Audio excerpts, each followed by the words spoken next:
ആരാധനായ നമ്മുടെ പ്രധാനമന്ത്രിയുടെ സ്വാതന്ത്ര്യദിന പ്രസംഗത്തിൽ ദീപാവലി സമ്മാനം എന്ന് വിശേഷിപ്പിച്ച പുതിയ മാറ്റങ്ങളെക്കുറിച്ചാണ് ഇന്നത്തെ വീഡിയോ.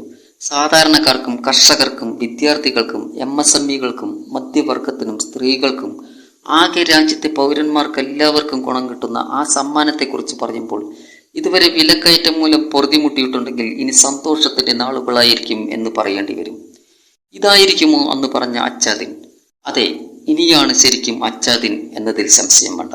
സെപ്റ്റംബർ 22 മുതൽ ഒട്ടേറെ സാധന സാമഗ്രികൾക്ക് വില കുത്തനെ കുറയാൻ പോവുകയാണ്. 175ഓളം ഉൽപ്പന്നങ്ങൾക്കാണ് വില കുറയാൻ പോകുന്നത്. അത് ധനമന്ത്രി നിർമ്മല സീതാരാമന്റെ നേതൃത്വത്തിലുള്ള GST കൗൺസിൽ ചരക്ക് സേവന നികുതിയുടെ ഘടനയിൽ വരുത്തിയ വലിയൊരു പരിഷ്കാരത്തിന്റെ ഫലമായാണ്. നേരത്തെ 4 നികുതി സ്ലാബുകളാണ് ഉണ്ടായിരുന്നതെങ്കിൽ അതിനെ 2 സ്ലാബുകളാക്കി കുറച്ചുകൊണ്ടാണ് പുതിയ വിപ്ലവത്തിന് തിരികൊളുത്തിയിരിക്കുന്നത്. നേരത്തെ 12%, 28%, 18% ഒക്കെ ഉണ്ടായിരുന്ന ഉൽപ്പന്നങ്ങളുടെയും സേവനങ്ങളുടെയും GST 5%ലേക്കും 18%ലേക്കും കുറയ്ക്കുകയോ നികുതി ഒഴിവാക്കപ്പെടുകയോ ആണ് സംഭവിച്ചിട്ടുള്ളത്. GST എന്നൊക്കെ കേൾക്കുമ്പോൾ ചിലർക്ക് സ്കിപ്പ് ചെയ്തു പോയേക്കാം. പക്ഷെ ഒരു സാധാരണക്കാരൻ പോലും ഈ നികുതി ഇളവിനെ കുറിച്ച് മനസ്സിലാക്കേണ്ടതുണ്ട്.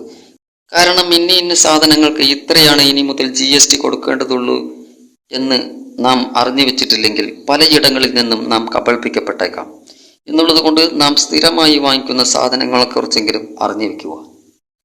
15%, 12%, 18%, 28% എന്നീ 4 നികുതി സ്ലാബുകളാണ് നേരത്തെ ഉണ്ടായിരുന്നതെങ്കിൽ ഇനി 5%ന്റെയും 18%ന്റെയും 2 സ്ലാബുകൾ മാത്രമാക്കിയതോടെ സംഗതി വളരെ ലളിതമായിരിക്കുന്നു. ഒരു സാധാരണക്കാരനെ സംബന്ധിച്ചിടത്തോളം അവൻ സ്ഥിരമായി വാങ്ങിക്കുന്ന സാധനങ്ങളുടെ വില കുറയുക എന്നത് പ്രധാനമാണ്. അത് കുറയുന്നു എന്നറിയുമ്പോൾ അതിൽ പരം സന്തോഷം കിട്ടുന്ന മറ്റൊന്നുണ്ടോ? Toothpaste, bath soap, shaving cream, shampoo, toothbrush, hair oil തുടങ്ങിയ ഉൽപ്പന്നങ്ങൾക്ക് 18% GST ഇനി 5% അതുപോലെ വെണ്ണ, നെയ്യ്, ചീസ്, പാക്ക് ചെയ്ത സ്നാക്സുകൾ, പാലുൽപ്പന്നങ്ങൾ, പാത്രങ്ങൾ, തയ്യൽ മെഷീനുകൾ തുടങ്ങിയവയുടെ GSTയും 18%ൽ നിന്നും 5%. ഇത്തരത്തിൽ നമുക്ക് ആവശ്യമുള്ള നിത്യോപയോഗ സാധനങ്ങൾ, ആരോഗ്യ മേഖലയുമായി ബന്ധപ്പെട്ട, വിദ്യാർത്ഥികളുമായി ബന്ധപ്പെട്ട, കാർഷിക മേഖലയുമായി ബന്ധപ്പെട്ട, ഭക്ഷണവുമായി ബന്ധപ്പെട്ട അത്യാവശ്യ സാധനങ്ങളുടെ എല്ലാ നികുതി ഉയർന്ന സ്ലാബിൽ നിന്നും താഴ്ന്ന സ്ലാബിലേക്ക് കൊണ്ടുവരികയോ അല്ലെങ്കിൽ ടാക്സ് ഒഴിവാക്കുകയോ ചെയ്തുകൊണ്ട് പൊടുന്നനെ ഒരു തീരുമാനം കൊണ്ടുവന്നിരിക്കുകയാണ് കേന്ദ്ര സർക്കാർ. ജനങ്ങളെ സംബന്ധിച്ചിടത്തോളം ഇത് വലിയൊരു കാര്യം തന്നെയാണ്. എടുത്തു പറയേണ്ട മറ്റൊരു കാര്യം ആരോഗ്യ മേഖലയാണ്. അത് മനുഷ്യരുടെ ജീവനുമായി ബന്ധപ്പെട്ട് കിടക്കുന്നു എന്നുള്ളത് കൊണ്ട് തന്നെ 33 ജീവൻ രക്ഷാ മരുന്നുകളുടെ നികുതി 12%ൽ നിന്നും 0%ലേക്ക് ചുരുക്കിയിരിക്കുന്നു. അതായത് ഈ ജീവൻ രക്ഷാ മരുന്നുകൾക്ക് ഇനി നികുതിയില്ല എന്നർത്ഥം. ഇത് സ്വാഗതം ചെയ്യേണ്ട കാര്യമല്ലേ? കൂടാതെ മറ്റു മരുന്നുകൾക്ക്, അത് ആയുർവേദമായാലും അലോപ്പതി ആയാലും യുനാനി ആയാലും 5% നികുതി മാത്രമേ ഇനി കൊടുക്കേണ്ടി വരൂ.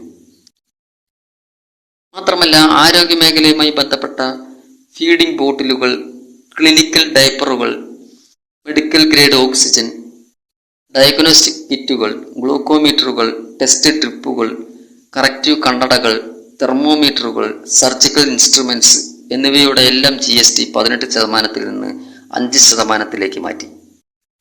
ജീവൻ രക്ഷാ മരുന്നുകൾ ഉൾപ്പെടെ വില കുറയുമെങ്കിലും ആശുപത്രിയുമായി ബന്ധപ്പെട്ട അല്ലെങ്കിൽ ചികിത്സയുമായി ബന്ധപ്പെട്ട മറ്റു ചിലവുകളൊക്കെ അവിടെ തന്നെ നിൽപ്പുണ്ട്. അതിനാണ് ആരോഗ്യ ഇൻഷുറൻസ്. ഹെൽത്ത് ഇൻഷുറൻസിന്റെയും ലൈഫ് ഇൻഷുറൻസിന്റെയും ഒക്കെ പ്രീമിയങ്ങൾക്ക് 18% GST കൊടുക്കേണ്ട സ്ഥിതിയിൽ നിന്നും 5%ആക്കി കുറച്ചിട്ടുണ്ട്. ഇതോടെ കൂടുതൽ പേർ ആരോഗ്യ ഇൻഷുറൻസിലേക്ക് നീങ്ങുന്നതോടെ അവരുടെ ആരോഗ്യം സേഫാകും. പ്രായഭേദമന്യേ മാരക രോഗങ്ങൾ പിടിപെട്ട് ലക്ഷക്കണക്കിന് രൂപ ഭൂമി വിറ്റും വീട് വിറ്റും പണയം വെച്ചും ചികിത്സയ്ക്ക് വേണ്ടി ചിലവാക്കേണ്ടി വരുന്ന ഈ കാലഘട്ടത്തിന് ആവശ്യമായ കാര്യമാണ് ഈ പരിഷ്കാരത്തിലൂടെ ഗവൺമെന്റ് കൈക്കൊണ്ടത് എന്നതിൽ തർക്കമില്ല. ആരോഗ്യ മേഖല പോലെ തന്നെ വളരെ പ്രധാനപ്പെട്ട ഒന്ന് തന്നെയാണ് നമുക്ക് ഭക്ഷണ പദാർത്ഥങ്ങൾ ഉൽപ്പാദിപ്പിക്കുന്ന കാർഷിക മേഖല. ഇപ്പോഴത്തെ GST പരിഷ്കാരം കൊണ്ട് കർഷകരുടെ ഗതി തന്നെ മാറ്റിമറിച്ചേക്കുമെന്ന ചർച്ചകളാണ് നടന്നുകൊണ്ടിരിക്കുന്നത്. ബയോ കീടനാശിനികൾ, സൂക്ഷ്മ പോഷകങ്ങൾ, സോളാർ അധിഷ്ഠിത ജലസേചന ഉപകരണങ്ങൾ, ട്രാക്ടറുകൾ, ട്രാക്ടർ ടയറുകൾ, ട്യൂബുകൾ, ഹൈഡ്രോളിക് പമ്പുകൾ, ട്രാക്ടർ സ്പെയർ പാർട്സുകൾ, മറ്റു കാർഷിക യന്ത്രങ്ങൾ, സ്പ്രിംഗ്ലറുകൾ, ഡ്രിപ്പ് ഇറിഗേഷൻ സംവിധാനങ്ങൾ, ത്രഷറുകൾ, ഡീസൽ എഞ്ചിനുകൾ, ammonia, sulphuric acid, nitric acid, വളങ്ങൾ എന്നിവയുടെയൊക്കെ വില കുറയുന്നതോടെ ഉൽപാദന ചെലവ് കുറയുകയും അതിന്റെ അടിസ്ഥാനത്തിൽ കർഷകൻ ഉൽപ്പന്നത്തിന്റെ വില കുറയ്ക്കുന്നതോടെ ഭക്ഷണ സാധനങ്ങളുടെ വില ഗണ്യമായി കുറയുകയും അത് രാജ്യത്തെ ജനങ്ങളുടെ വാങ്ങൽ വർദ്ധിപ്പിക്കുകയും ചെയ്യുന്നു. ജൈവ കീടനാശിനികൾ, സൂക്ഷ്മ പോഷകങ്ങൾ, സോളാർ അധിഷ്ഠിത ജലസേചന ഉപകരണങ്ങൾ തുടങ്ങിയവയുടെ കുറഞ്ഞ GST നിരക്കുകൾ ഇവയുടെ ഉപയോഗത്തെ പ്രോത്സാഹിപ്പിക്കുകയും പരിസ്ഥിതി സൗഹൃദ കൃഷിരീതികളെ പിന്തുണയ്ക്കുകയും ചെയ്യുമെന്നാണ് വിലയിരുത്തൽ. 1800 cc താഴെയുള്ള ട്രാക്ടറുകൾക്ക് ഇനി 5% GST മാത്രമേ കൊടുക്കേണ്ടതുള്ളൂ. ട്രാക്ടർ ടയറുകൾ, ട്യൂബുകൾ, ഹൈഡ്രോളിക് പമ്പുകൾ എന്നിവയുടെ നികുതിയും 18 നിന്ന് 5% കുറച്ചു. സ്പ്രിംഗ്ലറുകൾ, ഡ്രിപ്പ് ഇറിഗേഷൻ സംവിധാനങ്ങൾ, ത്രഷറുകൾ, 15 HP താഴെയുള്ള ഡീസൽ എഞ്ചിനുകൾ എന്നിവയുടെ GST 12% നിന്നാണ് 5% കുറച്ചത്. യന്ത്രവൽക്കരണത്തിന്റെ വേഗത കൂട്ടാനും കർഷകന്റെ അധ്വാന ചെലവ് കുറയ്ക്കാനും ഉൽപാദനം വർദ്ധിപ്പിക്കാനും ഇത് സഹായിക്കുമെന്നാണ് പ്രതീക്ഷ. അമോണിയയുടെയും സൾഫ്യൂരിക് ആസിഡിന്റെയും നൈട്രിക് ആസിഡിന്റെയും GST 5% ആക്കിയിട്ടുണ്ട്. നേരത്തെ ഇത് 18%. വളങ്ങളുടെ വില സ്ഥിരപ്പെടുത്താനും കൃഷി സമയത്ത് താങ്ങാനാവുന്ന വിലയിൽ ലഭ്യമാക്കാനും ഇത് സഹായിക്കും. 12 ജൈവ കീടനാശിനികളുടെയും നിരവധി സൂക്ഷ്മ പോഷകങ്ങളുടെയും നികുതി 5% കുറച്ചിട്ടുണ്ട്. ഇത് 12% നിന്നാണ് 5% എത്തിയത്.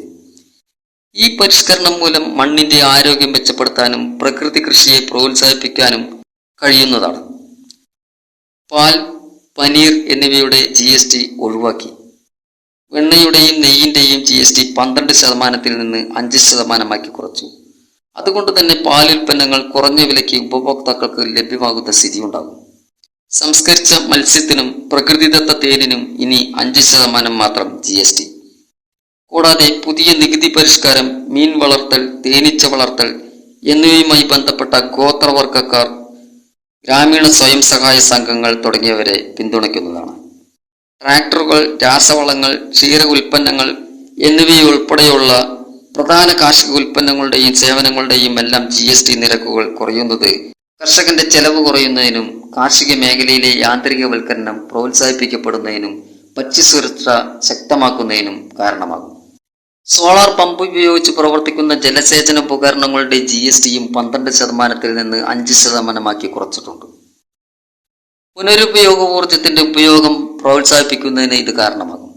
അതുപോലെ വാണിജ്യ ട്രക്കുകളുടെയും ഡെലിവറി വാനുകളുടെയും GST 28% നിന്നാണ് കുത്തനെ 5% കുറച്ചത്.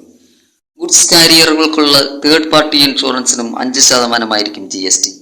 ഇത് കാർഷിക ഉൽപ്പന്നങ്ങൾ കയറ്റുമതി ചെയ്യുമ്പോൾ കൂടുതൽ ലാഭമുണ്ടാക്കുന്നതിന് കാരണമാകും. ഇനി വിദ്യാഭ്യാസ രംഗമെടുത്താൽ പഠനോപകരണങ്ങളുടെ GST പൂർണ്ണമായും ഒഴിവാക്കിയിരിക്കുന്നു.